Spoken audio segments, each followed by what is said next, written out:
too can be whole again.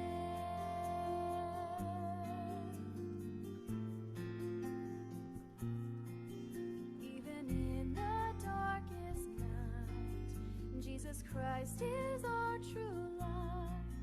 Through him we find hope and greater peace within. He suffered for our sins. Death was conquered, life was given. If we will repent and strive to follow him. If we only knew or could even comprehend his great love for us, a love that never ends. He once said, "Go thy way, thy faith hath made thee whole." And if we trust in him, his love sanctifies our soul.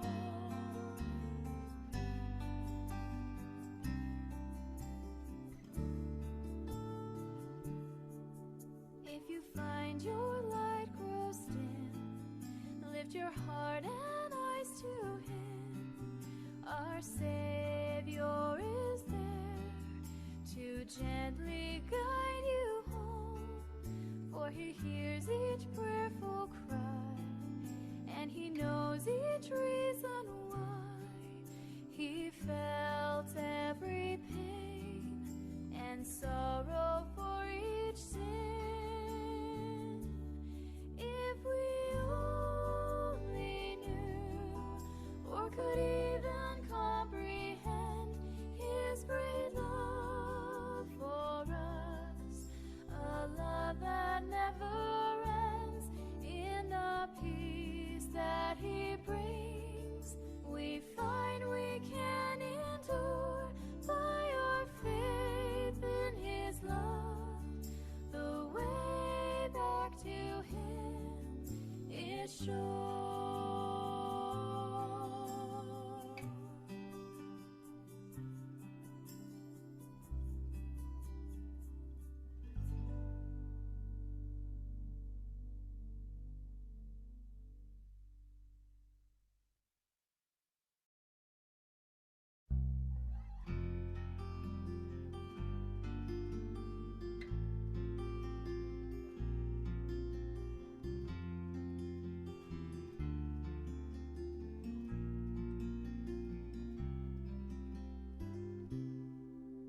When the storms of life grow strong and you think you can't hang on, remember the love our Savior has for you.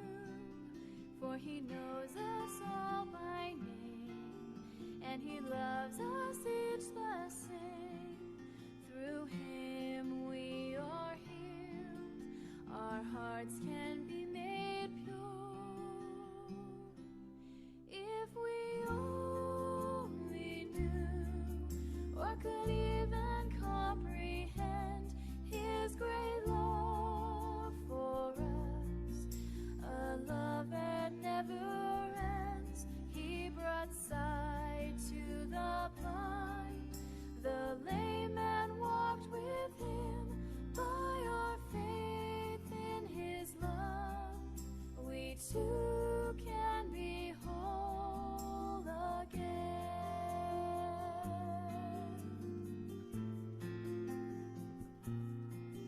Even in the darkest night, Jesus Christ is our true light.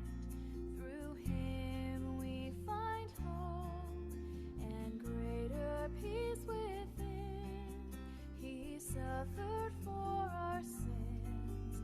Death was conquered, life was given. If we will repent and strive to follow him. If we only knew or could even comprehend his great love for us,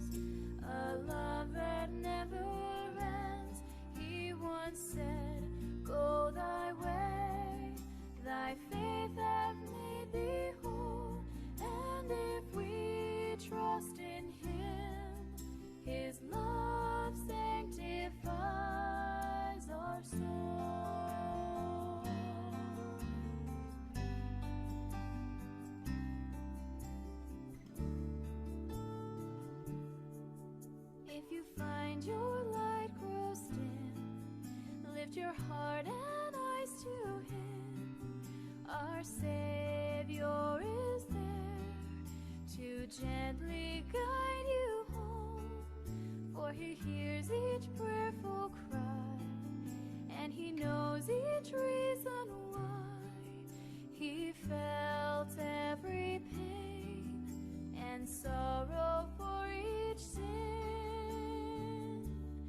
If we only knew, or could even comprehend His great love for us, a love that never ends, in the peace that He brings, we find we can endure by our faith in His love.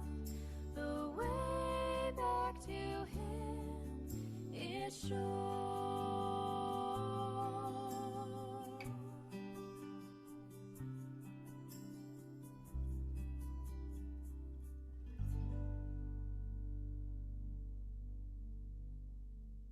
Hey, good morning. Good morning, everyone. Kayo.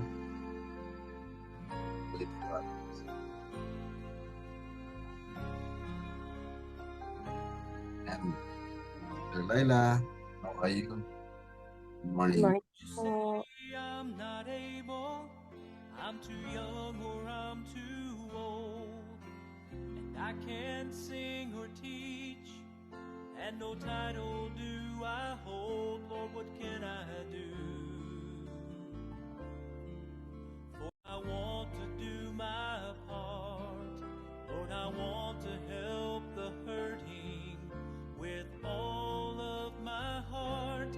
I can pray until the walls come down, till there's healing all around. That's something I can do. I can pray in my secret place, calling on your name. That's something I can do. I can pray.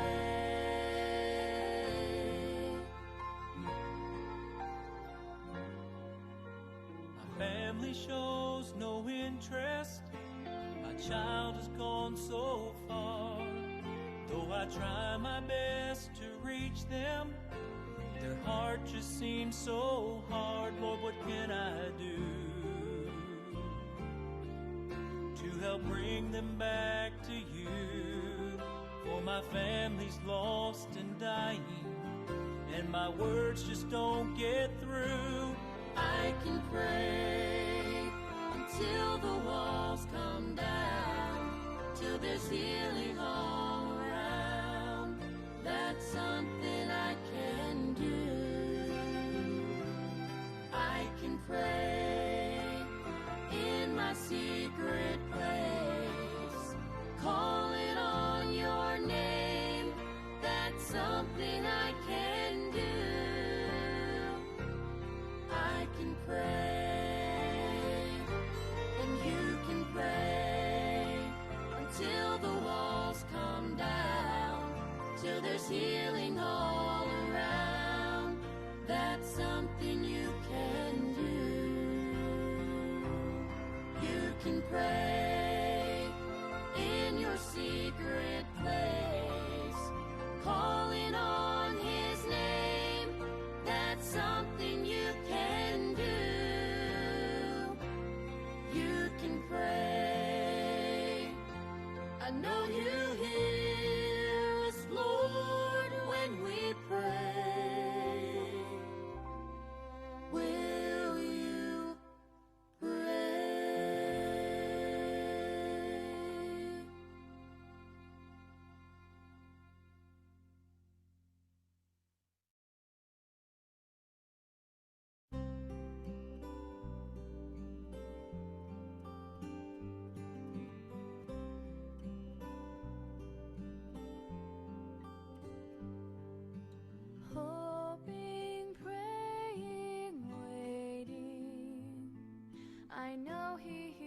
my plea, yet Heavenly Father's timing is just not up to me. In hopes of greater faith, I give my will to the Lord and just be still, to know that He is God. In the Lord's time, the blessing becomes mine. In the Lord's time, what I seek I shall find.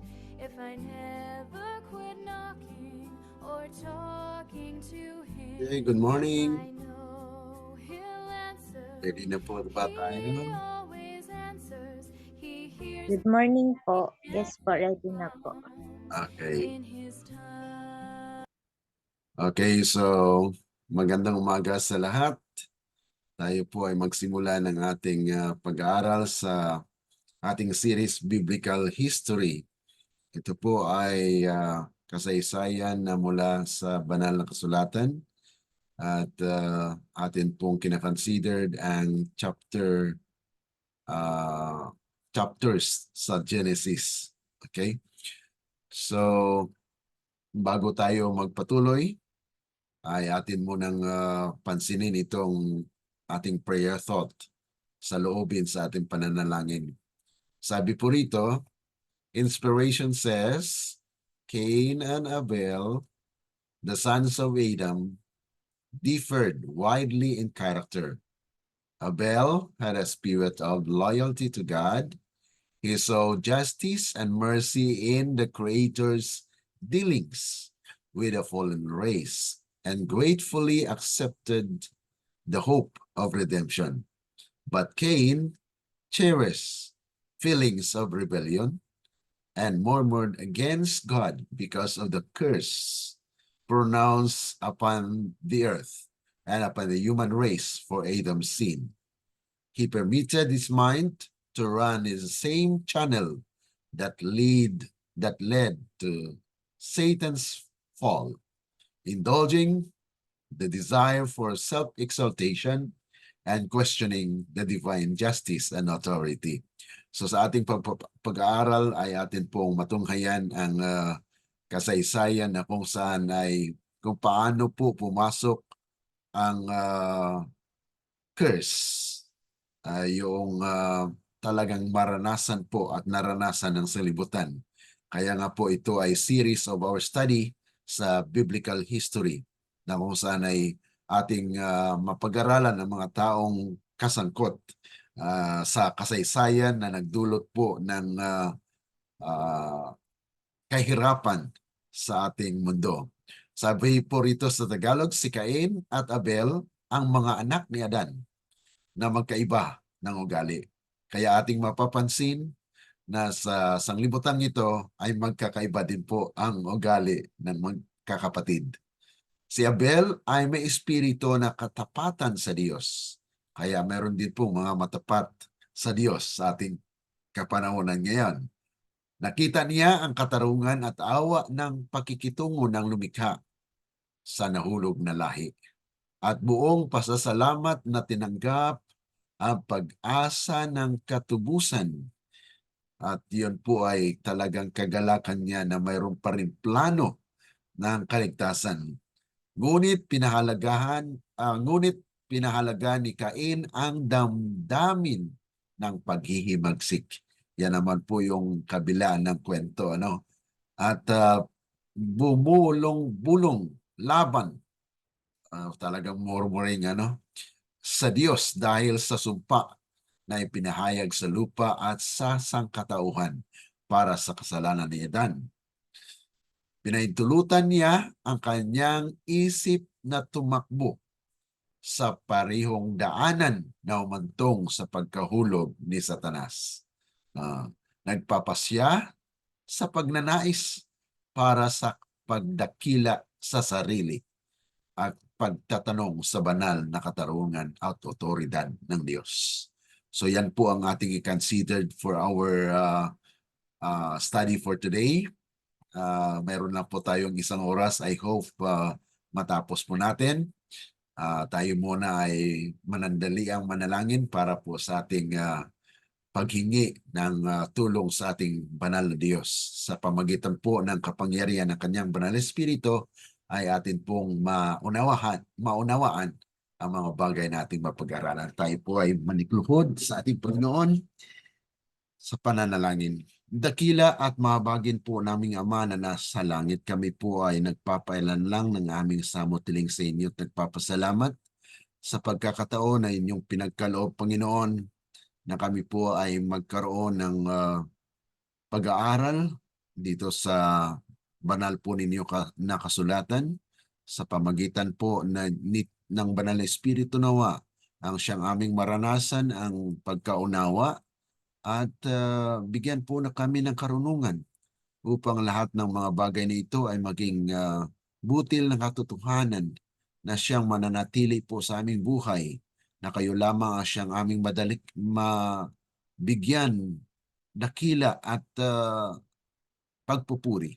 Salamat, Panginoon, na kayo po ang siyang magabay sa amin sa aming pag-aaral na ito. Pagpalain po ang aming mga kapatiran na sumusubaybay po sa pag-aaral na ito upang sa ganun ay maging magkaroon ng karunungan at pagkaunawa po sa inyong mga plano para sa ikaliligtas po ng mga kaluluwa sa lupang ito. Salamat, Panginoon, sa inyong pagtugon at amin pong inaasahan na mangyari ang inyong kalooban, hindi ang sa amin. Ito po ay aming dalangin sa matamis na pangalan ng aming Panginoong Yesus. Amen.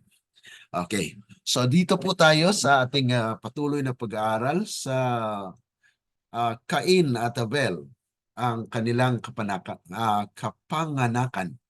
So dito po ang sentro ng ating pag-aaral sa Genesis chapter 4. Okay? At maraming mga bagay na atin pong masagsagap o masasagap sa kasaysayang ito. Sabi po rito, and Adam knew Eve, his wife. So mapapansin natin mga kapatid na yung pag sinabing knew, this is a connotation na nagkaroon po ng for sa atin ay that is sexual intercourse, or there is something that happens because it says here, and she conceived. Okay? So pag makuan po natin, mabanggit mo diyan sa Genesis, at nakilala ni Adam. Ibig sabihin ba mga kapatid, noon sa kapanahunan na pinangalanan niya si Eva, na sinabi niya laman. Ito ang aking laman. Nanggaling siya sa akin kaya tatawagin siyang babae. Hindi po ba siya nakilala? So ibig sabihin, this is actually the word that has a connotation. Mayroon pong pakahulugan na ito po ay sexual intercourse o para nagkaroon ng isang higpitang o yung close contact with the woman. Okay, so yan po ang mga kapatid ang nabanggit po rito. And bear Cain. Okay, so una pong anak ni Adan at ni Eva ay si Cain. And said, I have gotten a man from the Lord. Bakit po kaya na sinabi ito mga kapatid na sinabi nila na I have gotten a man from the Lord? Because they believe na mayroon pong katuparan ang sinabi po ng Panginoon, na mayroon pong sumpa na nangyari na yung serpente ay tatapakan o dudurugin ang kanyang ulo. At yung serpente naman ay kanyang hipuin o kagatin yung bukong or ankle. So yun po mga kapatid, yung sinabi po rito na ako'y nakakuha ng isang lalaki sa Panginoon. So ibig sabihin, the expecting that there is actually a blessing, because alam po natin mga kapatid na yung pag-unang anak firstborn, ay siya po ang tinatawag na progenitor. Okay? Kung si Adam ay tinawag na co-regent or co-ruler, siya po ay mayroong dominion over all the creatures, creation, mga kapatid. Itong si Cain naman ay progenitor. Okay? Siya po yung daluyan ng pagpapala na siya po actually ang magmamana ng lahat. Ibig sabihin ng ari-arian. He has actually the priority na kung saan siya ang magmamana. Okay? And then sabi po rito, at muli niyang isinilang ang kanyang kapatid na si Abel. Ito po yung pangalawa. And she again bare his brother. So brother ni Cain ay si Abel. And Abel was a keeper of sheep, but Cain was a tiller of the ground. So dito po yung pagkakaiba ng kanilang trabaho na kung saan ay binanggit po rito na si Abel ay keeper of the sheep while Cain was a tiller of the ground. Okay, so ito po yung kanilang kapanganakan na ito po yung si Cain ay unang anak, panganay, at ang pangalawa ay si Abel. Okay, tingnan po natin ang sabi po ng Spirit of Prophecy sa Signs of the Times, December 23, 1886, paragraph 2. So atin pong tinitingnan ang spiritual konteksto nito na sinabi po ng inspirasyon. Sabi po rito, and Adam knew Eve, his wife, and she conceived, and bare Cain, and said, I have gotten a man from the Lord. Ano pong ibig sabihin yan? Okay, Cain, the firstborn, the favored one. So ang pabor po ay sa kanya. Ano po? As far as birth and religious instruction were concerned, these brothers were equal. Though Cain, being the firstborn, was in some respect the favored one. Kaya ang pabor sana ay nasa kanya. Ano po? Na kung saan siya po yung una, panganay sa mga anak ni Adam. Okay? Both were sinners, and both acknowledged the claims of God as an object of worship to all outward appearance. Their religion was the same up to a certain point of time. So magkapareho po sila ng reliyon. Okay? Na kung saan ay mayroon pong tuntunan ng Panginoon, instruction ng Panginoon na kailangan nila masunod dahil ito po ay minana mula doon sa kanilang mga magulang, Adam and Eve. So itong dalawang magkapatid ay magkapareho, ngunit mayroon po silang magkaiba na background. Kaya sa kasaysayan ng salibutan, ganito rin po yung kasaysayan natin. Magkakaiba po ang ating background, magkakaiba po, pero mayroon po tayong isang pinaniniwalaan. Okay? And then sabi po rito, their religion was the same up to a certain point of time. So mayroon lang pong period of time na kung saan ay magkapareho sila. Okay? Isang paniniwala. Okay? But the Bible history shows us that there was a time when the difference between the two become very great. So yan po mga kapatid, sa kasaysayan ng Biblia ay atin po mapapatsin na bagamat sabihin natin magkapareho sila ng reliyon, ngunit sa kalaunan ay nagkaroon ng tinatawag nating gap, mga kapatid, na nagkaroon po ng pagkakaiba. This difference lay in the obedience of one and the disobedience of the other. So yun lang po mga kapatid ang naging dahilan kung bakit nagkaiba po ang kanilang sitwasyon, ng kanilang condition, because of disobedience. So hindi pagsunod doon sa palatuntunan ng ating Panginoon. Kaya ito po mga kapatid yung ating kinakonsider dito sa biblical history na ating ma-dig out that there is actually happened na ito na po ang nangyayari sa ating sanglibutan sa ngayon, na kung saan ay tinuturo na ang una nating mga magulang ay pareho ang kanilang pinaniniwalaan.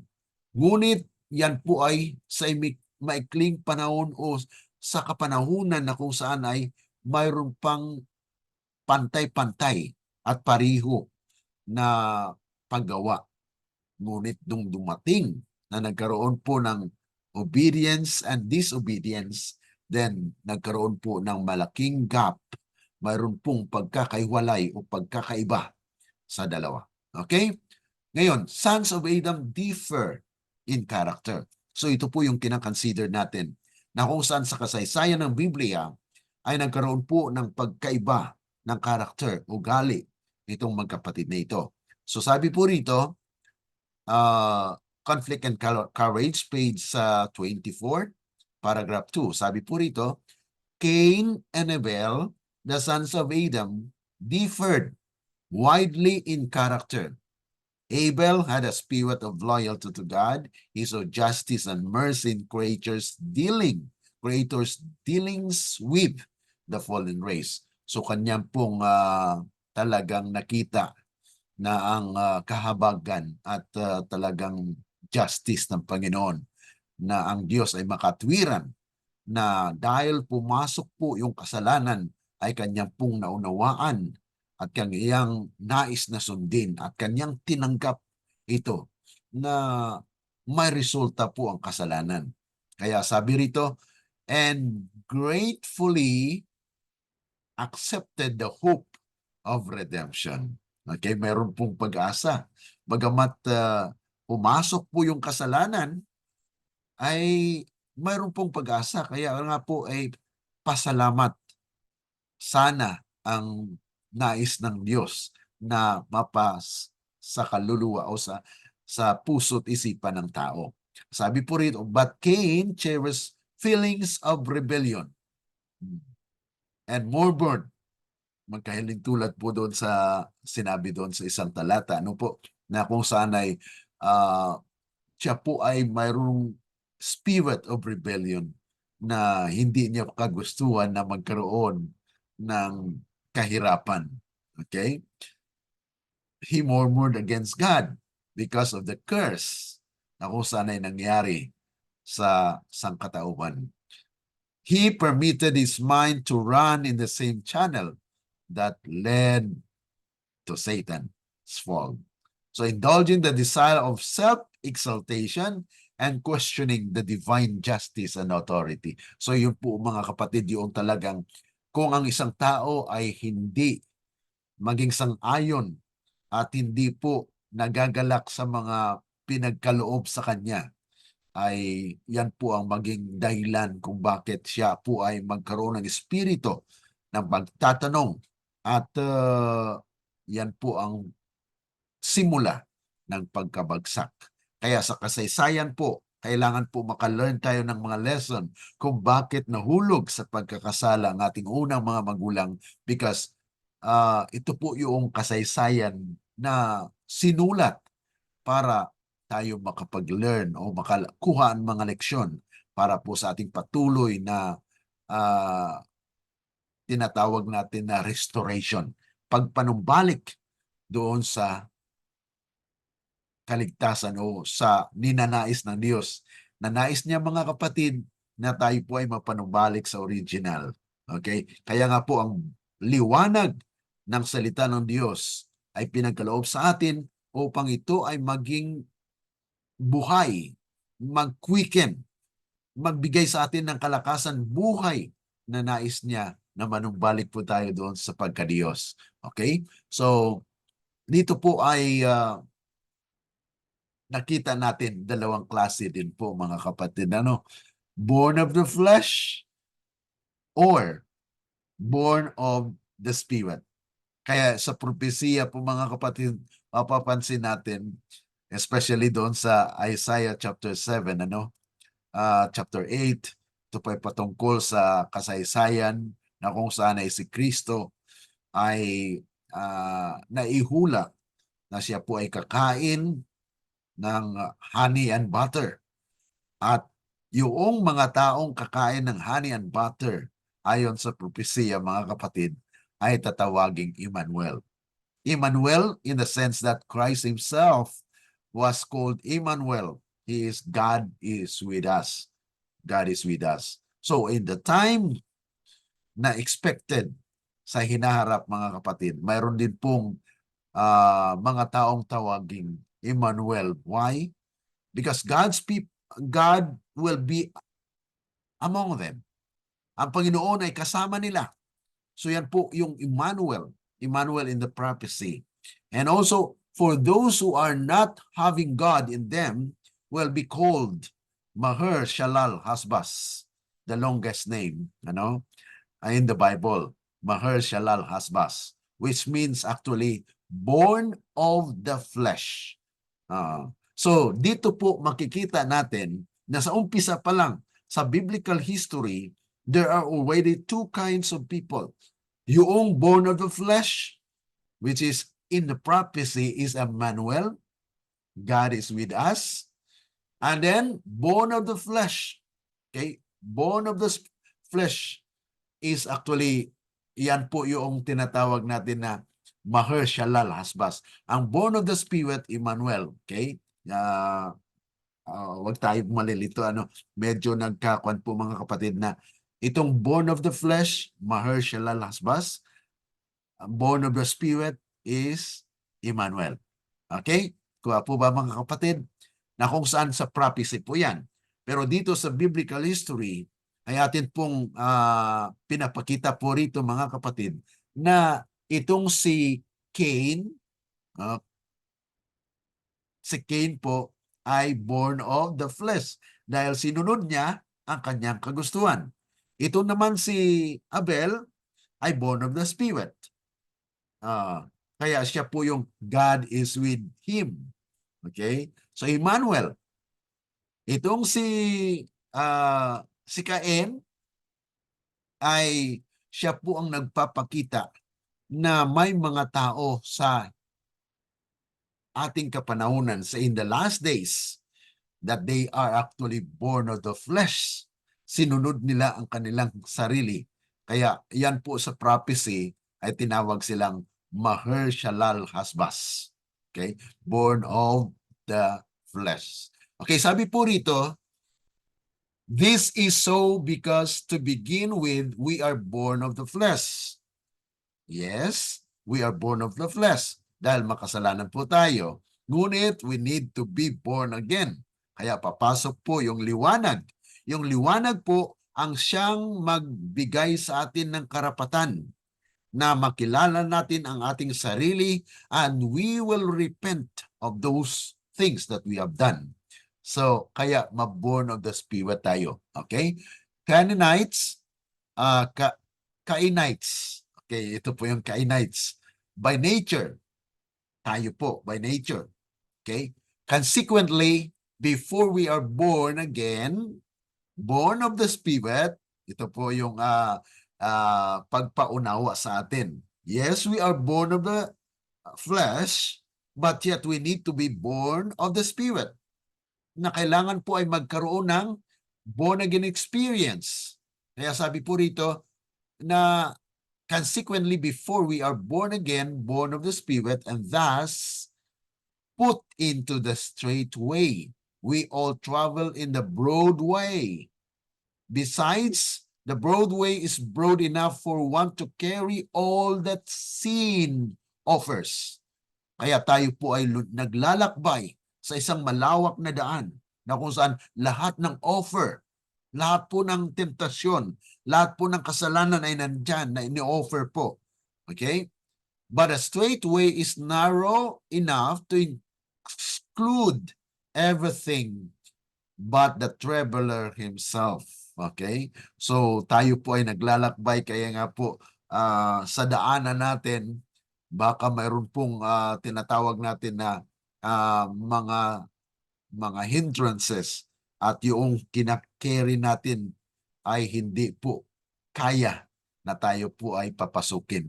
There is a narrow way that will be a part of our travel, mga kapatid. Consequently, comparatively speaking, there are few who choose to deny the desires of the flesh and to forsake sin in all its forms.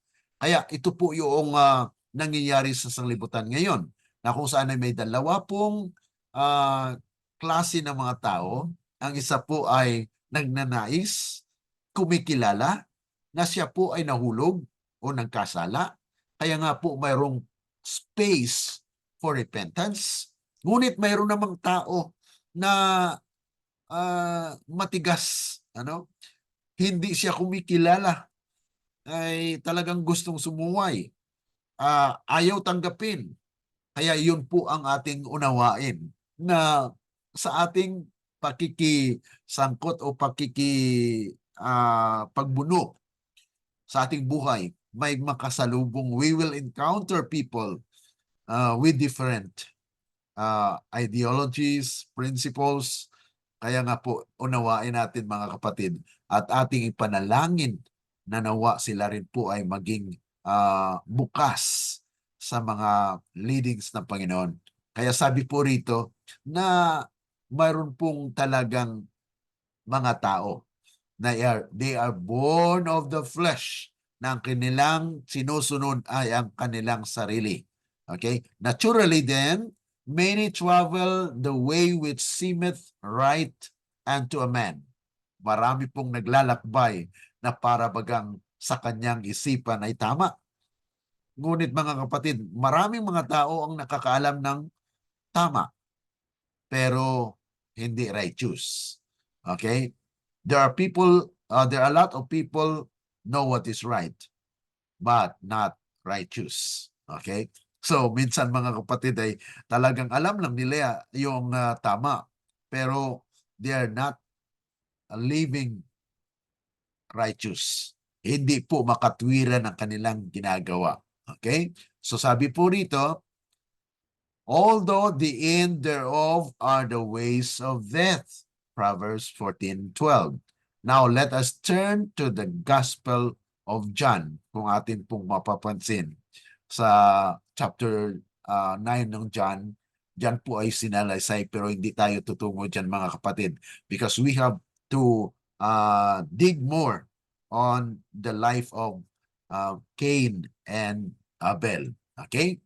So, Adam's life was one of sorrow. Okay. So dito naman po sa Patriarchs and Prophets ay mapapansin po natin na sinulat ng propeta ang kasaysayan kung paano po na nakaramdam, paano po namumuhay ang unang mga parents natin. So Adam's life was one of sorrow, humility, and contrition. Na ito po ay bunga. Nakakaramdam po siya dahil siya po ay nagkasala sa Diyos. Ano po? When he left Eden, because kanyang talagang pinaalis po sila doon sa Eden. Dahil kung sila ay mananatili po doon sa Eden, ay baka makakain sila doon sa bunga ng buhay na hindi na sila mamatay. So, ma-immortalize yung kasalanan. Ibig sabihin, mga kapatid, ay mamuhay sila ng walang hanggan na nandoon pa rin ang kasalanan, yung guilt na kanilang ginawa. Kaya there is actually a consequence na kung saan hindi na sila makakain ng bunga ng kahoy, na ito po ay magkaroon ng kagalingan. Kaya nga po, there will be a restoration, na i-restore po ng Panginoon ang Eden. Dahil nandoon po yung bunga ng kahoy. Bunga ng kahoy na magpapagaling, bunga ng kahoy na magkaroon ng kalakasan. Yun po, mga kapatid, yung nasa Garden of Eden. Ay, yun na hidden, mga kapatid, because of sin. It was not sin after Adam and Eve left Eden, mga kapatid. So, when he left Eden, the thought that he must die thrilled him with horror. Kaya nakakatakot mga kapatid, nung iniwan niya yung paradise, ay yun po yung nandoon yung kalungkutan na mapahiwalay siya sa Diyos. Yan ang consequence ng kasalanan. He was first made acquainted with the reality of death in the human family when Cain, his firstborn son, became the murderer of his brother. Ito po yung karanasan ni Cain, na kung saan ay, kung ating po mababasa yung chapter 4, ay dyan po ay tinatala na kung saan ay kung paano si Abel ay pinatay ni Cain. Filled with the keenest remorse for his own sin and doubly bereaved in the death of Abel and the rejection of Cain. Adam was bowed down with anguish. He witnessed the widespreading corruption that was finally to cause the destruction of the world by a flood. So yun po mga kapatid ang dahilan kung bakit nagkaroon din po ng flood, because of sin. Kasi nung pumasok ang kasalanan, yes, may pag-asa, pero itong pinanganak si Cain, na sana nandoon po yung kanilang pag-asa, the progenitor, okay, progenitor of all the, as a heir, siya po ang tagapagmana, na siya po yung favored one. Pero ito po ang nangyari. Kaya napakalungkot po ni Adam and Eve, mga kapatid. So this is actually the result of sin, o wickedness na nangyari po. And though the sentence of death pronounced upon him by his maker had at first appeared terrible, yet after beholding for nearly 1,000 years the results of sin, he felt that it was merciful in God to bring to an end a life of suffering and sorrow. Para sa kanya, sige Panginoon, yan na talaga, resulta na ito ng pagkakasala ko. Kaya ninanais niya na para matapos na yung suffering, ay okay rin na mamatay as a result of sin. Kaya napakalungkot po mga kapatid na you are made perfect at the beginning, but God actually allows this to happen, that we might acknowledge that there is sinfulness of sin, mga kapatid. Kaya nagkaroon po ng recovery, na kung saan ang suffering is a part of recovery, mga kapatid. So kahit yung kamatayan po is a result. Okay? It's not a punishment yet. Hindi pa po siya punishment. Dahil kung namuhay po tayo ng matapat sa ating Panginoon at offer niya po yung buhay na walang hanggan, may pag-asa po. Ano po? So, 2 offerings, their offering. Ito na po yung kasaysayan na kung saan ay 2 klaseng worshiper, may dala-dalang offering. Okay? So, lahat, makikita po natin, halos lahat ng mga reliyon, mayroon din po silang offering. Ano po? Yung pagsamba. So, anong klaseng pagsamba? Yan po ba ay ayon sa Diyos or ayon sa kanilang sarili o sa kanilang tinanggap? Or kasi may mga tao na sabi na, tinanggap ko to. Okay. So, tingnan po natin. Mayroon po kayong Biblia dyan. Pakibasa nga po sa Tagalog. Okay, para diretso makaka-participate din po kayo. Okay, basahin po natin yung Genesis chapter 4, verse 3 to 5. Okay, para at least you can contribute or you can talk. Okay, Genesis chapter 4, 3 to 5 po. Okay, sabi po rito sa Genesis 4, verses 3 to 5, sa paglipas ng panahon ay nagdala si Cain ng isang handog sa Panginoon mula sa mga bunga ng lupa. Nagdala rin si Abel ng mga panganay ng kanyang kawan ang taba ng mga iyon, at pinahalagahan ng Panginoon si Abel at ang kanyang handog. Subalit hindi niya pinahalagahan si Cain at ang kanyang handog. Galit na galit si Cain at nangingit-ngit ang kanyang mukha. Okay. So dito natin makikita mga kapatid na bago pa man maganap ito, alam nila. Okay? Alam po nila kung ano ang ihandog. Okay? Dahil yun po ang una at kabahagi po sa pagliligtas ng Diyos. Na kung saan nung ginanap ng Diyos si Adam and Eve ay dinamitan po sila. Okay? So mayroong unang pinatay. Okay? Dinamitan po sila ng balat ng karnero. Okay? Na kung saan yun po ang isa sa mga nagre-representa ng katwiran ni Kristo na kanyang sinuklob ang kanyang katwiran. Kaya ito po ay isa sa mga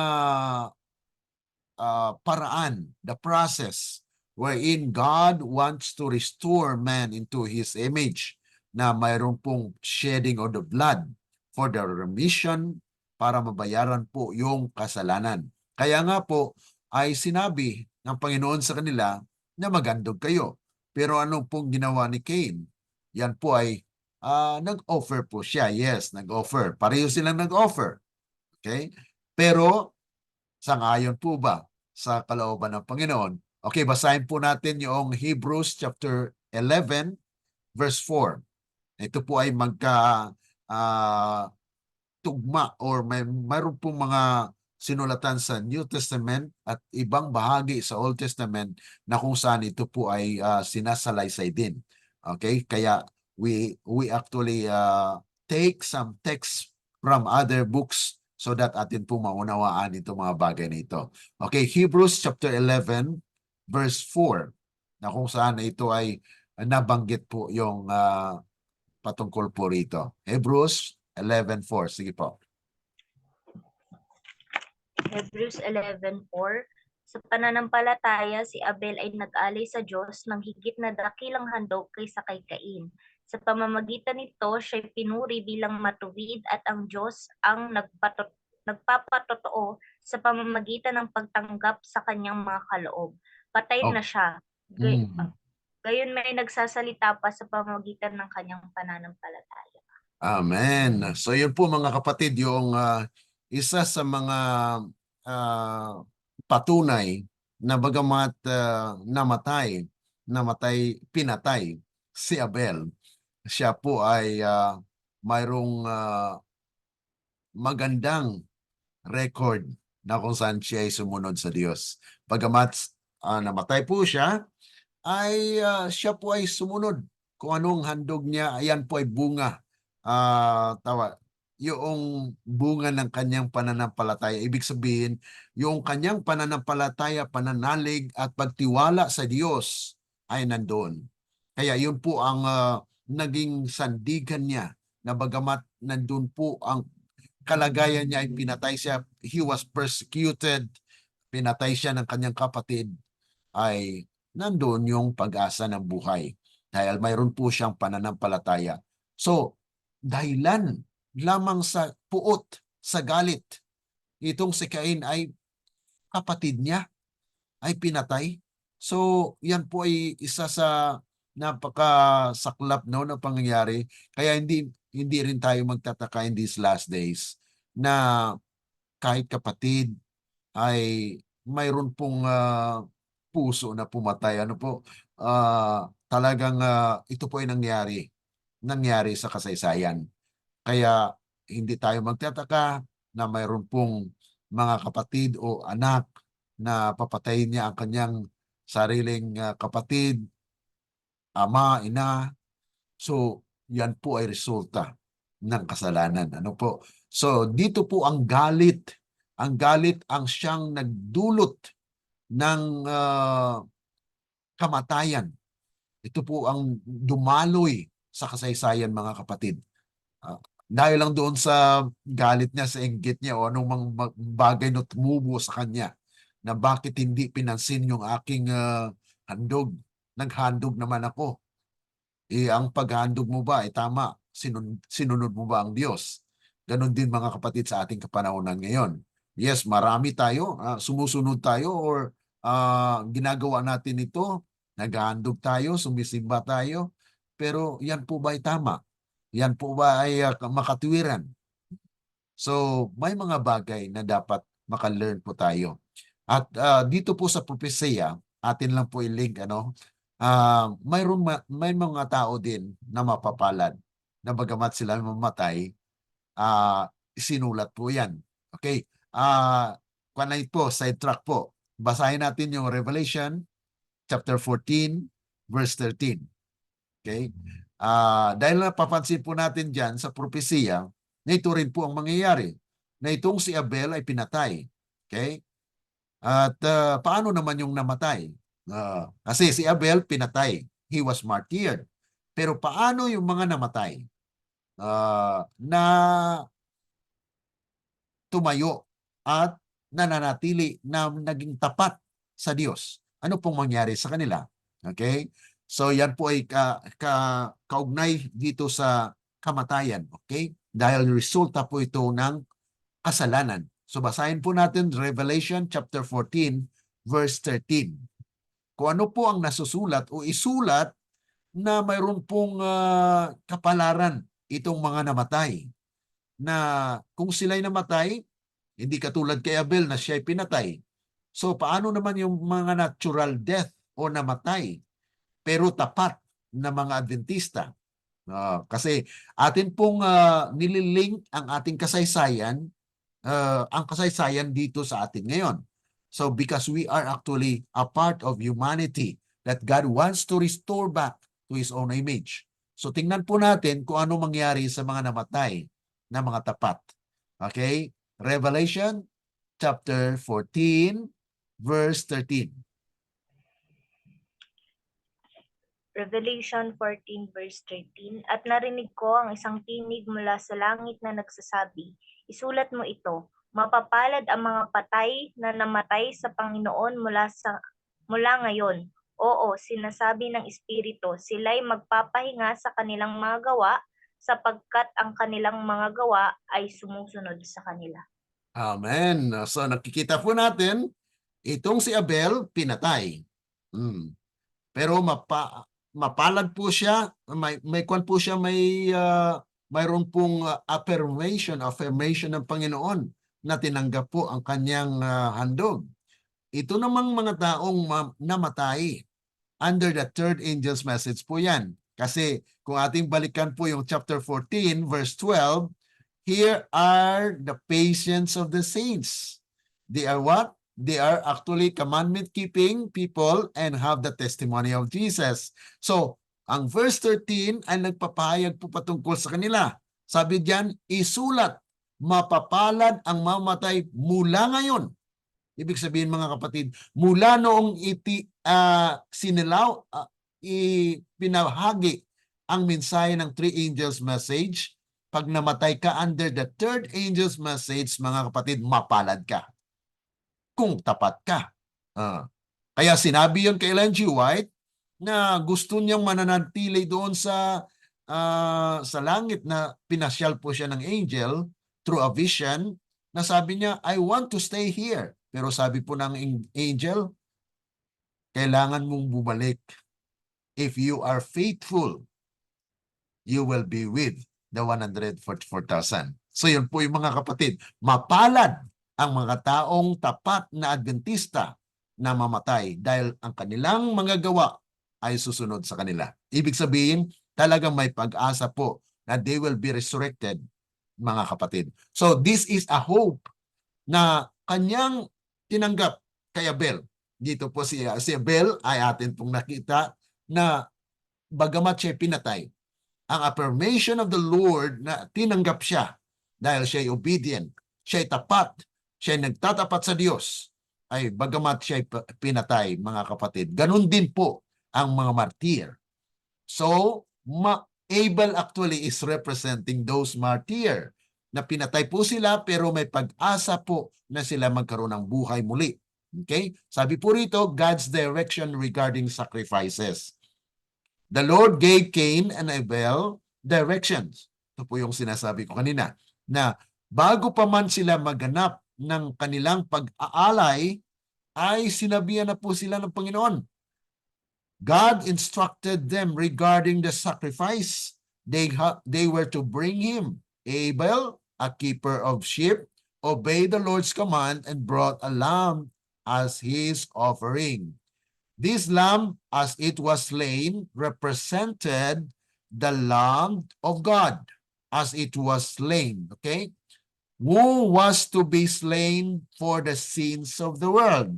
Kaya yun po ay naglalarawan kay Kristo.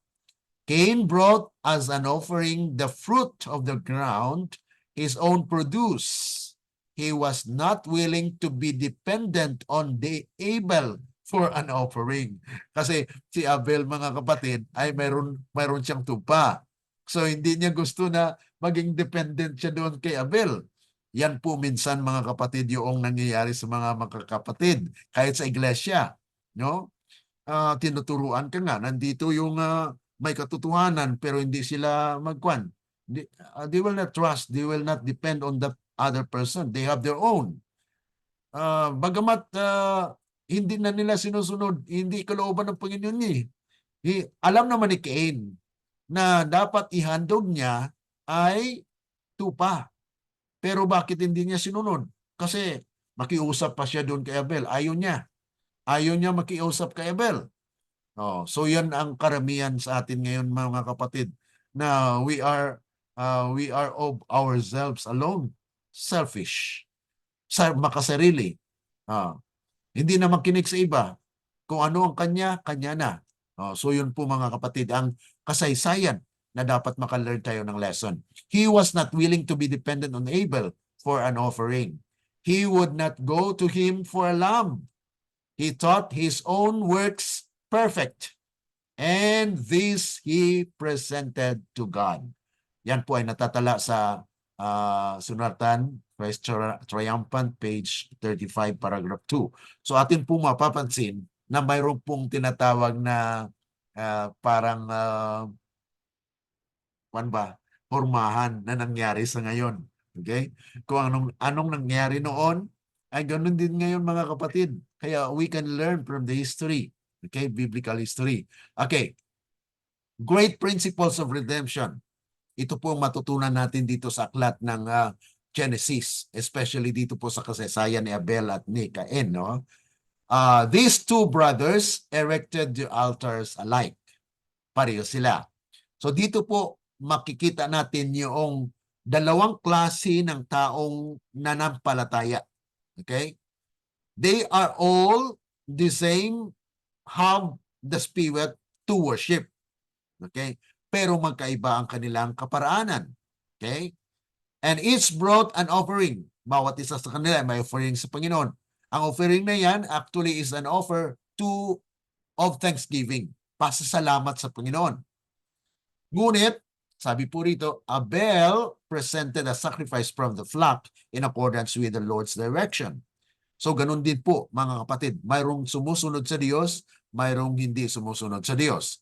And the Lord had respect unto Abel and his offering.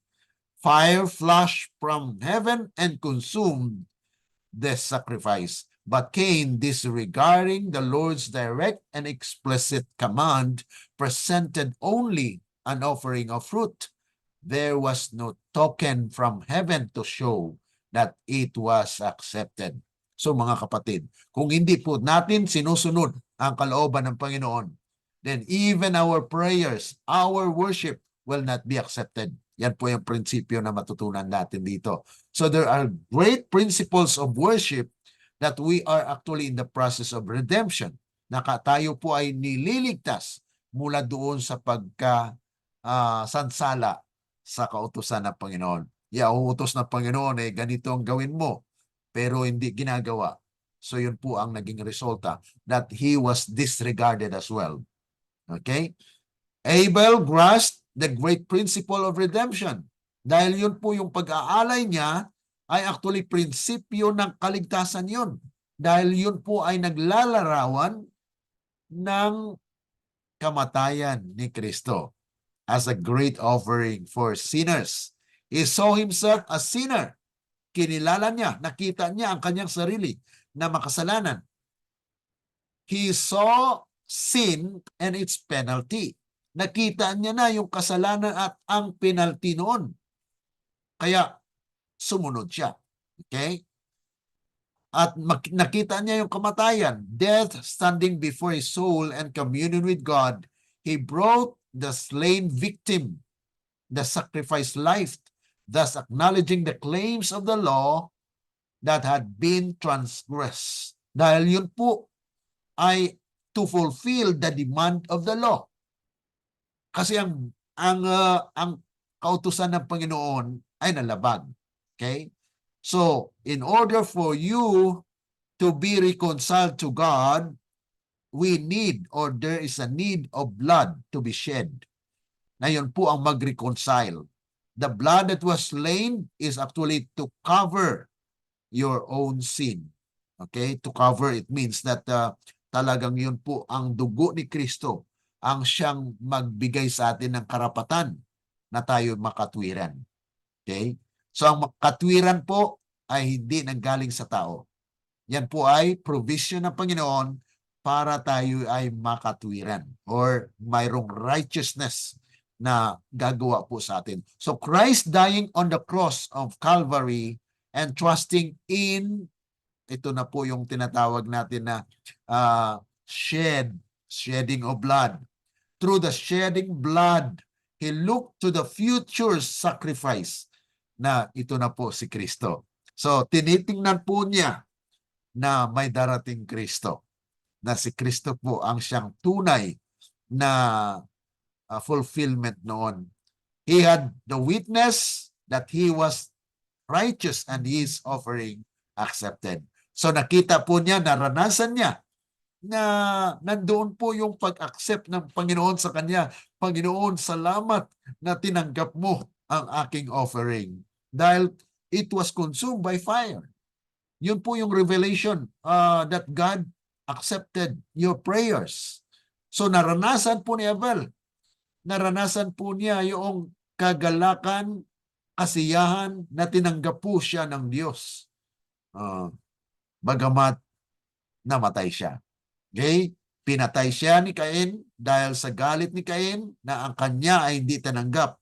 Ganun din po ang mangyayari mga kapatid sa kasaysayan ng mga tao.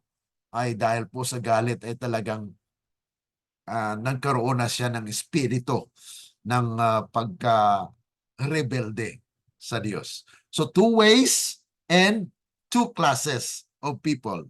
So ito po yung kasaysayan sa Biblia ay naglalarawan ng dalawang klase rin ng tao sa atin ngayon. Kaya we need to learn from this lesson mga kapatid.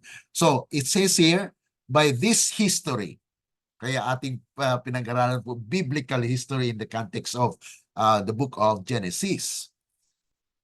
By history, the Lord would teach everybody that His word is to be implicitly obeyed. Cain and Abel represent 2 classes. So sila po ay nagre-representa ng dalawang klase ng tao dito sa lupa. The wicked and the righteous. Kaya wag po tayo magtataka mga kapatid kung mayroong mag-uusig. Okay? Nagpapahayag lang po yan, they are fulfilling the prophecy. Na yung mga nag-uusig, yan po mga kapatid ang espiritu ng rebellion against God. Okay? Kaya maawa po tayo sa kanila. We need to pray for them. That those who are persecuting us actually for fulfilling the prophetic mandates of the Bible. Na kung saan ay madalawang tao lang yan. Yung nag-uusig at yung inuusig. So, saan tayo malalagay? So, ang taong nakakaalam po ng kasaysayan ng Biblia hindi gampanan yung nasa kabila. Na kung saan hindi siya mag-uusig. Dahil kung kilala na po ang Diyos, ay makilala niya ang taong kapatid niya. Ibig sabihin, yung sumusunod din sa Diyos. Kung hindi niya po yan makilala, ibig sabihin ay nasa kadiliman din siya. Okay? So, two classes of people. So the wicked and the righteous, those who follow their own way, and those who conscientiously keep the way of the Lord to do justice and judgment. So yun po mga kapatid. Kaya wag po tayong malulungkot. Kung mayroon po tayong basic understanding of the biblical history, then maunawaan natin mga kapatid na kahit ikaw ay taboy, kahit ikaw ay sansalain o ano pang gawin nila sa iyo, naranasan ko po yan, na ang pangalan mo po ay sisirain. Papatayin ka po. Papatayin in your reputation. Sirain po ang pagkatao. Yan po ang pagpatay nila ngayon. Hindi po physical na pagpatay. Ang nangyari po kay Abel ay physical talaga. Kaya nakaranas po na namatay po siya. Sa atin po ngayon ay ang pagpatay po ay sirain para wala ka. Kasi makikita ka ng mga taong nakarinig ng paninira sa iyo. Hindi ka napapansinin. Hindi ka nalalapitan. Kasi parang patay na sa kanila yun eh. Kasi sira nga yung reputasyon mo. Sira yung pagkatao mo na ikaw ay hindi anak ng Diyos. Ikaw ay hindi Adventista. Itataboy ka sa iglesia. Bagamat gusto mong pumasok sa iglesia na ikaw ay sumusunod sa Diyos, pero itataboy ka nila. Sabihan ka ng ganito. So yun po mga kapatid, yung nagpapakita na may dalawang klase sa loob ng iglesia. Yung those who are persecuting, which actually, kung may pagmamahal, hindi nila gawin yun. Dahil maawa pa sila at saka kausapin nila ng tama yung pakikitungo bilang tao na pareho tayo kasalanan. At dapat nandoon yung pananatili ng pagmamahal na kung saan yan po ang nais ng Diyos mapasa atin. So sabi po rito, how many ways? Just two. May dalawang daan ng mga kapatid eh. The right way and the wrong way. These two ways have always been with us and ever will be as long as both the natural and the spiritual man live on earth. Kaya kung natutunan po natin ito na biblical history, ay maunawaan natin at maging handa po tayo. Baka gagamitin din tayo ng kaaway na maging isa sa mga mang-uusig sa katotohanan. Salamat kung mayroong nakakilala ng katotohanan dahil sila ay tinawag ng Diyos. Okay? So yan po mga kapatid yung saliksikin natin. Huwag natin sansalain or huwag nating i-reject agad. Hindi pa natin yung alam, yung katotohanan, ay nire-reject na. Paano mo maging makatwiran ang iyong ginawa kung hindi mo po alam? Tapos nagkuhan ka lang, nakinig ka rin doon sa paninira, sa pagsira sa pangalan ng tao, na sabihin na offshoot, ganito, ganyan, hindi yan Adventista na. Alam niyo mga kapatid, talagang sinabi ko na I am by birth a Seventh-day Adventist. Seventh-day Adventist po ako by birth. Dahil yung magulang ko, Adventista. Kahit yung father ko po ay hindi. Pero ang lolo ko po is a true Adventist dahil nakikita ko po kahit sa hating gabi po mga kapatid, ang aking lolo ay gumigising po yan. At saka magbuklat ng kanyang Biblia. Nasusunog na nga po minsan kasi matanda na siya. Nagbabasa pa ng Biblia. Hating gabi po yun. At pagkatapos na magbasa siya ng Biblia, ay nananalangin. Kaya doon ko po makikita ang tunay na pagka-Adventista na yun po ang ugali ng ating mga unang mga Adventista. At yun po ay nawala sa ngayon. Kaya binabalik po ng Panginoon na may mga tao pa rin pong tapat na naglilingkod po sa Diyos. Sabi po rito, they come into existence with the first two brothers that lived on earth, Cain and Abel. Those that travel in the straight way are Abelites. Yung mga naglalakbay sa makitid na daan, sila po yung mga Abelites. Sila po ang sumusunod sa Diyos. And those who travel or that travel in a broad way are the Cainites. So yung mga wala na yung standard ng Adventista, kahit sa pananamit, wala na rin. Oh. Sa ugali, wala na. Sa pagsamba sa araw ng Sabat, kalahating araw lang, wala na. Minsan mga kapatid, yan po nakakalungkot talaga na sitwasyon ng ating iglesia. Kaya itong is day online study ay nagbibigay po ng kaparaanan para itong liwanag ay dadaloy po na mayroong pagbabago sana sa ating iglesia, sa ating mga kapatid sa iglesia. Because we believe we are still Seventh-day Adventist. At sabi ko nga, I was born a Seventh-day Adventist, I was baptized as Seventh-day Adventist, and I will die as a Seventh-day Adventist. Because God will purify His church, the Seventh-day Adventist Church. Tayo lang po ang tunay na iglesia na kung saan mayroon pong demonstration or manifestation ng biyaya ng Panginoon because we are the people who obey the commandments. We are the commandment people commandment keeping people na kung saan we are obedient to the law not because of our own power but because of God's power that is actually within us. Hindi natin yan angkinin na sa atin mga kapatid kasi wala tayong lakas kasi patay tayo sa kasalanan. Tayo inahon ng Panginoon dahil sa kanyang makapangyarihang salita. Nang salita niyo po, yan ang nagudyok sa atin na magkaroon ng pananampalataya. So faith cometh by hearing the word of God. Romans 10:17. Kaya sabi po rito, there are many travelers in the latter because all that come into this world start out in it.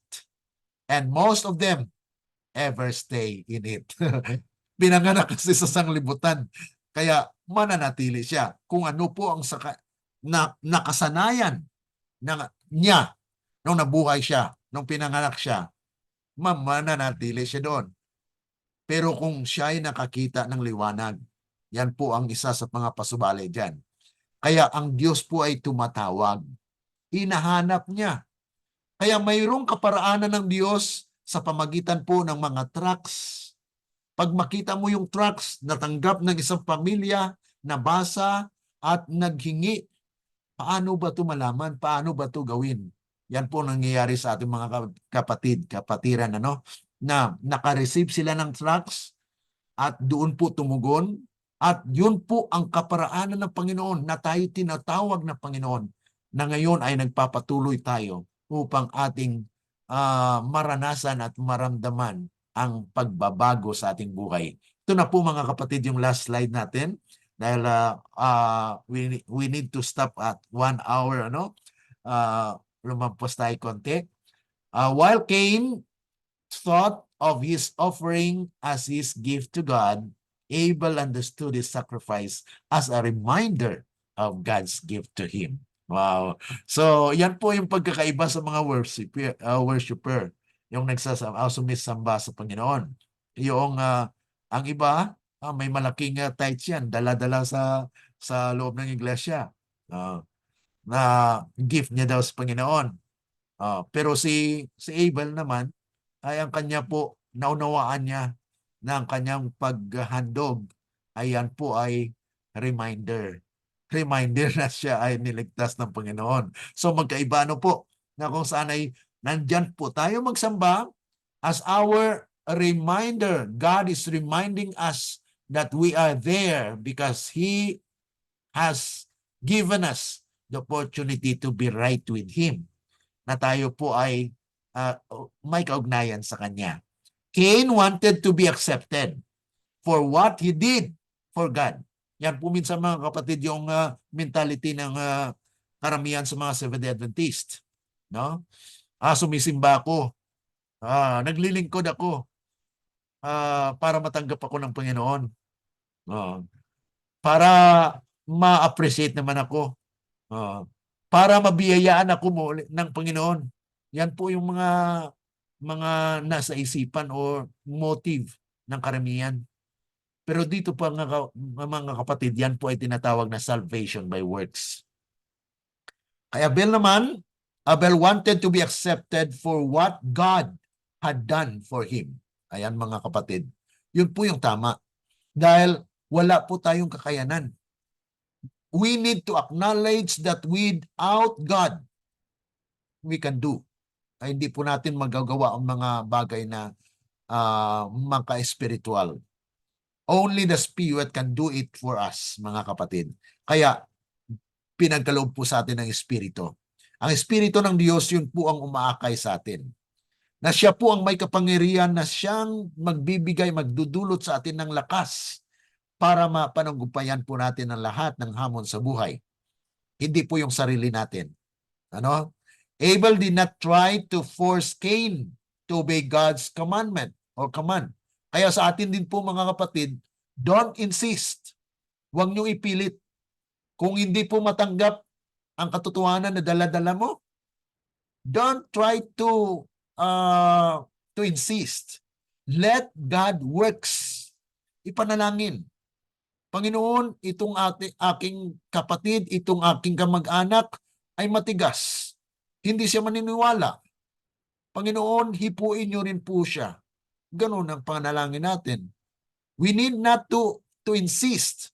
Dahil si Abel po ay, siyempre, magkapatid sila. Pero hindi niya pinilit o hindi niya by force na sinabi si Cain, mali-mali yung ginagawa mo, ganito. Huwag ganyan, huwag ganyan. Hindi po ganun. Let God works. Because kung siya po ay anak ng Diyos, kung siya po ay talagang nagnanais na hindi makasarili, ay sundin niya ang utos ng Panginoon. Alamin niya. Lahat naman po pinapaalam sa atin ang katotohanan. Pero hindi niya gusto So, hayaan natin. Let the time pass. And let's pray for those. Okay? It was Cain, inspired by Satan and filled with wrath, who used force. Furious because he could not compel Abel to disobey God. Yan po mga kapatid, ano? And because God had accepted Abel's offering and refused his, which did not recognize the Savior, Cain killed his brother. So yan po ang naging dahilan ng kasalanan. Kaya namatay po. Namatay si Abel. Ngayon, ang natira, wicked. Okay? So paano ngayon isolusyonan ng Diyos na mayroong prophecy na ang huling mga tao ng Diyos ang siyang mananalo sa pamagitan po ng kapangyarihan ni Kristo? Yes, siya po yung seed, her seed, yung binhi ang siyang magdurog sa ulo ng serpente. Paano mangyari yon? Kung si Abel na siyang sumusunod sa Diyos ay pinatay. Yan po ang ating mapag-aralan sa sunod na bahagi nito ng chapter 4. Okay? Kaya may sundan po tayo na may solusyon ng Diyos, mga kapatid. Bagamat pinatay po yung alagad ng Diyos, ay meron pong dadala. Kaya yun din pong nangyari sa Middle Ages. Maraming mga pinatay na mga nanampalataya sa Diyos. Pinatay po sila, mga martyrs. Pero mayroon pong providence ng Panginoon na magpapatuloy ang katotohanan. Kaya nga po, hanggang ngayon, ang katotohanan ay tumatayo. Okay? So yan po ang ating leksyon. Any question? Any karagdagan or whatever reaction sa ating napag-aralan ngayong umaga? I hope you learned something today. Okay, any question po?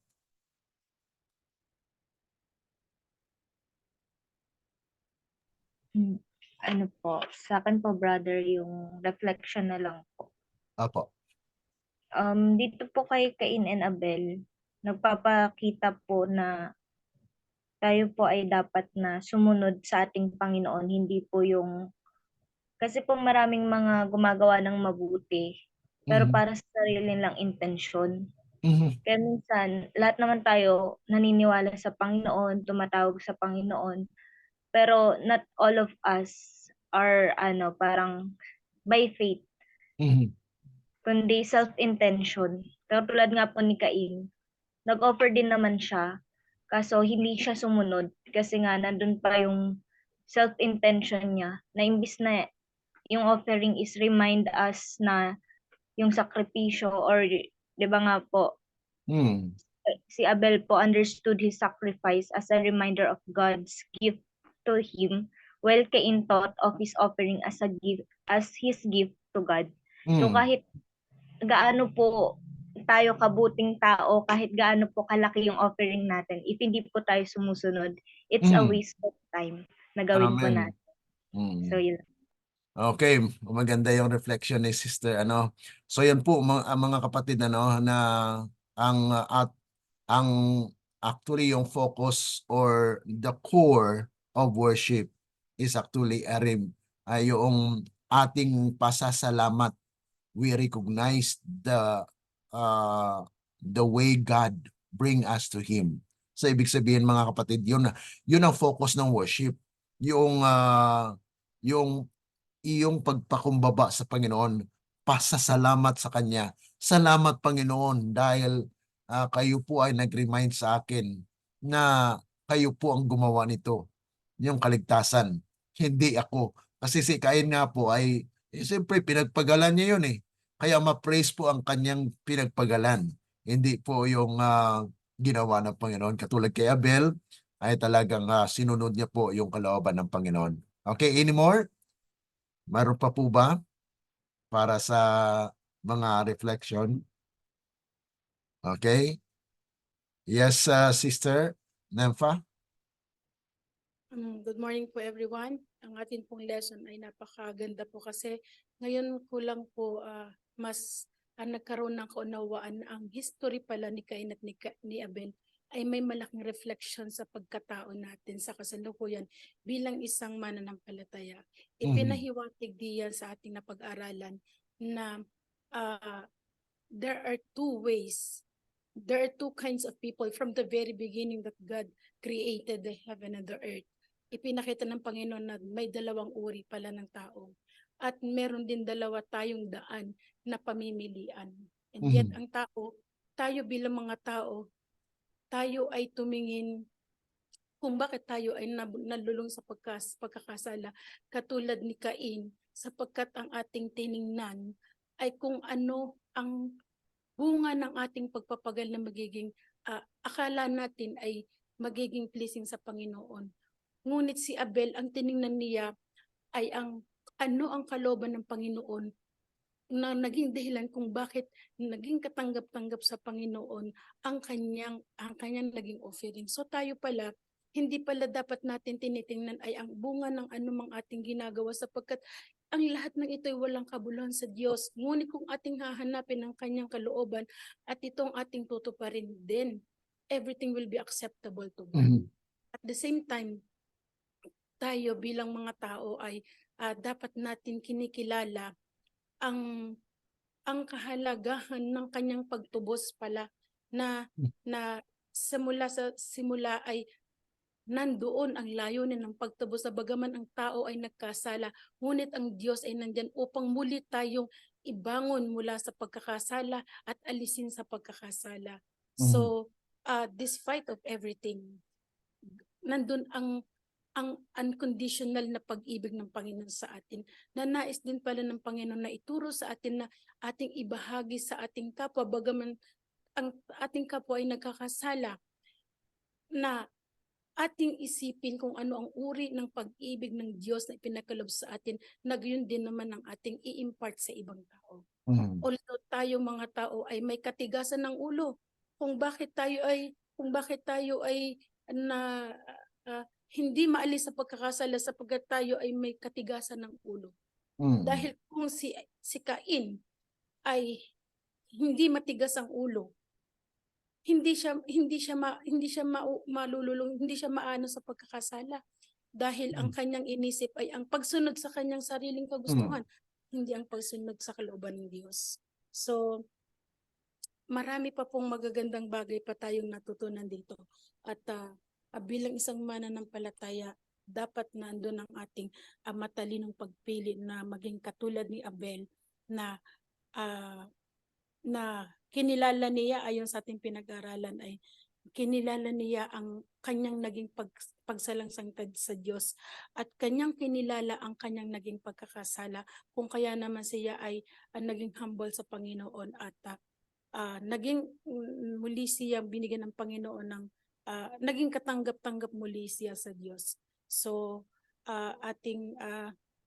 ako sa sarili ko, yan ay aking ituro, parang aking turo sa sarili ko, kumbaga nakuha kong turo sa ating pinag-aralan na tinuturuan ako ng ating pag-aaral ngayon na ang pag-ibig ng Diyos ang laging isa puso natin, whatever na circumstances sa buhay natin na ating impart sa ating kapwa. And I am praying na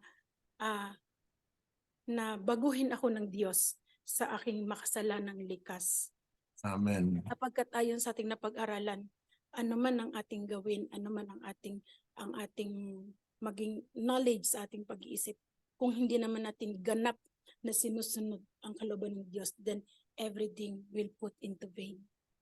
Ganun po mga kapatid. Thank you sa napakagandang leksyon na isang malaking biyaya sa akin na isang pagtuturo sa aking makasalanang likas na sinasabi ng Diyos na ako ay baguhin ko ang aking makasalanang likas sapagkat ang lahat ay walang kabuluhan kung hindi nilang ang kalooban ng Diyos ang magkakagaroon ng kaganapan sa ating mga buhay. Salamat po. Amen. Okay, salamat Sister Nemfano. At pasalamat po tayo sa Panginoon dahil may pagkakataon po tayo na pag-aaral yung biblical history. Kasi ang biblical history po, foundation po na kung saan ay hindi po tayo makapunta doon sa prophetic studies kung hindi natin naunawaan mismo yung kasaysayan, ano bang nangyari sa nakaraan para at least malink po natin yung mga propesiya na siyang pag-asa din na kasi ang author of history ay ang Diyos. Kaya ang Diyos po ay nagtala nito ng mga kasalanan, ng mga kaganapan sa sanglibutan sa pamagitan po ng kanyang mga propeta at ng mga pinili niya na magsulat nito. Kaya si Moses po as writer of the Pentateuch or Torah ay pinagkalooban po ng memorya. Imagine po mga ilang taon po yan na more than 2,000 years na si Moses po ay sumulat. Ay na-recall niya lang po yun by memory. Yung mga pinag-aralan po natin ngayon ay memory, sa memory lang nanggaling yan ni Moses mga kapatid. Ay nugudyukan po siya ng banal na espiritu at yun po ang ginamit ng Panginoon para makasulat po siya ng Genesis. Kaya ito po ating napag-aralan ngayon. Okay, so pasalamat tayo sa Panginoon. Tayo po ay mag-closing prayer at mamaya po pala mayroon ng pangunahing pag-aaral po sa Present Truth Series. Sa Present Truth Series po, pag-aralan po natin yung propesiya. Okay, mga 2:00 ng hapon, mamayang hapon. I will just give you the announcement para po doon sa ating pag-aaral mamayang hapon. Every Monday po yan. Mayroon din akong studies sa Tuesday and then Wednesday. Sa Tuesday, mga 3:00 yan ng hapon. Sa Wednesday ay gabi naman po siya po, pero yan po ay sakop niya po yung Asia. May mga attendees po tayo from Nepal and other countries. So Wednesday evening, mayroon po ako mga 7:45 dyan sa Pinas. Medyo gabi na po dyan. Pero sa Nepal kasi, mga 6:30 po yan. 6:30, after po ng trabaho nila sa Nepal, ay mag-study sila sa Present Truth. And then dito po sa amin sa Thailand, it's actually 7:45. So we are advance of 1 and 15 minutes, 1 hour and 15 minutes. Yan po yung advance namin sa Nepal. May mga kapatiran po tayo sa Nepal that will also would like to follow our studies. And so nagkaroon po tayo ng in-organize po natin ito. At kung may mga Pilipino din na mag-aral po sa atin Present Truth sa Asia, kasama po yung ibang countries, Bangladesh, Pakistan, India, Sri Lanka, Nepal, and other countries in Asia could join with us. Okay, so you are also invited for those who would like to study more, a series of Present Truth na kung saan ay mapag-aralan po natin yung doon. More on English, may translator po tayo na Nepali. So yan po ang ating pag-aaral actually sa Miyerkules po yun. Pero mamayang hapon, mayroon po tayong Present Truth series na ating pag-aralan. So tayo po ay maniclose sa ating closing prayer. Okay. Sa inyo dakila at mabagin po naming Ama, sa muli kami po ay lubos na nagpapasalamat sa biyaya at kaganapan po ng inyong mga salita sa aming buhay, na ito po ay mananatili sa aming puso't isipan, na magamit po namin na there are two kinds of people and classes of people that are in the church. And even now, ang mga kapatid namin na nasa iglesia, ay patuloy namin idinadalangin, Panginoon, na nawa buksan ang kanilang mga puso at isipan upang kanilang matanto na you have a message for your church, a purification, that you need your people to be purified. Kaya nga po, nais ninyo na maunawaan itong plano ng kaligtasan. Kaya tulungan ang bawat isa sa amin, Panginoon, upang maganap ang inyong kalooban, hindi ang sa amin. Katulad po sa nangyari kay Cain, ang kanya pong ginawa ay labag sa inyo. Kaya nais namin, Panginoon, na hindi kami mapagaya kay Cain, kundi tulungan po kami na magkaroon ng espiritu ng pagtanggap at espiritu ng katotohanan na siyang mag-guide sa amin, Panginoon. Salamat. At amin pong tanggapin at pinasalamatan kayo dahil kayo po ang gumawa ng kaparaanan para kami po ay may ligtas. At kung may mga bagay po na aming nagawang pagkakamali, pagkakasala sa inyo, ay patawarin po kami, Panginoon, at isahin kami sa bigkis ng pagmamahal at pagkakaisa at kapayapaan sa aming mga puso, na kayo po ang siyang tagapagligtas. Kayo po ang nagliligtas sa amin at wala po kaming kakayanan na iligtas ang aming sarili, kundi kami po ay mag-submit ng aming sarili sa inyo dahil po sa salita ninyong umaakay sa amin. Salamat sa inyong pagtugon. Ito po ay aming dalangin dahil lamang po sa matamis na pangalan ng aming Panginoong Yesus. Amen. Let the words of our mouth and the meditations of our hearts be acceptable unto thine sight, O Lord, our strength and our Redeemer. Amen. Amen po at magandang araw po sa inyo. Amen po. Good morning. God bless you. Okay po. Magkita tayo mamaya 2:00 dyan sa Pilipinas. Amen. Yes po. Okay, God bless. Bye-bye.